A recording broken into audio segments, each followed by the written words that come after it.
ITR filing. पहली बार file कर रहे हैं आईटीआर, तो इन बातों का रखें ध्यान, नहीं आएगी कोई दिक्कत। आयकर रिटर्न दाखिल करने की आखिरी तारीख 31 जुलाई है। इस तिथि के बाद अपना रिटर्न दाखिल करने पर जुर्माना लग सकता है। पहली बार आईटीआर फाइल करना एक मुश्किल और कंफ्यूज करने वाला काम हो सकता है। हालांकि कुछ उपयोगी तरीकों के साथ आप अपनी टेंशन को काफी हद तक कम कर सकते हैं और आईटीआर को ज्यादा अच्छे तरीके से भर सकते हैं। ड्यू डेट का ध्यान रखकर टैक्स योग्य आय की सटीक कैलकुलेशन, आवश्यक दस्तावेज जोड़कर और टैक्स कितना बन रहा है उसकी पुष्टि करके कोई भूई व्यक्ति आराम से फाइलिंग कर सकता है। यहां कुछ प्रमुख सुझाव दिए गए हैं। 1. अपने डॉक्यूमेंट्स को तैयार रखें। अपना आयकर रिटर्न भरते समय एलिजिबल डिडक्शंस के लिए फॉर्म 16 और इन्वेस्टमेंट प्रूफ जैसे महत्वपूर्ण दस्तावेज अपने पास तैयार रखें। सुनिश्चित करें कि आपके पास आपकी सैलरी स्लिप्स फॉर्म 26 AS है।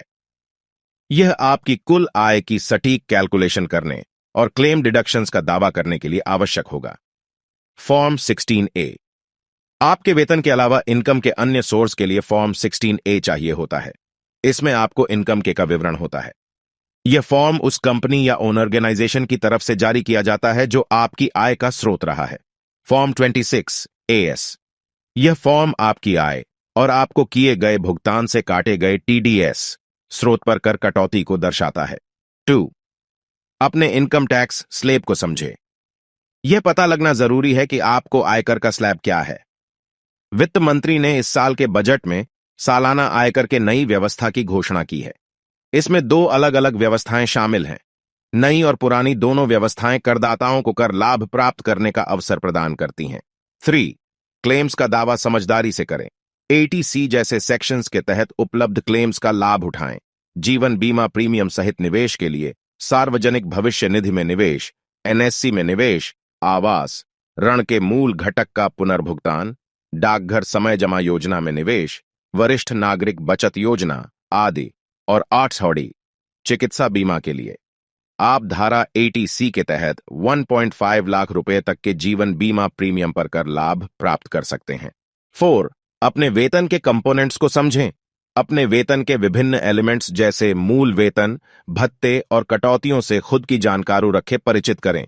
इससे आपको अपनी आय की सटीक कैलकुलेशन और टैक्स कितना भरना है उसकी जानकारी मिलेगी। 5. TDS की डिटेल्स को वेरीफाई करें।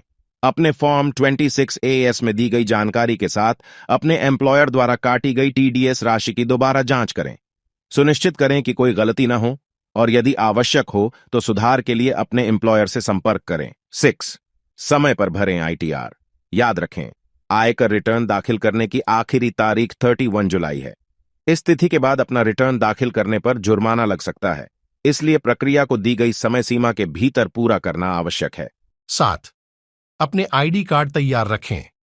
आपको हर फाइनेंशियल ईयर में अपना ITR फॉर्म भरते समय अपने बुनियादी विवरण जैसे Aadhaar number, PAN number, IFSC code के साथ बैंक खाता नंबर, संपर्क नंबर और एक वैध ईमेल ID का उल्लेख करना होगा।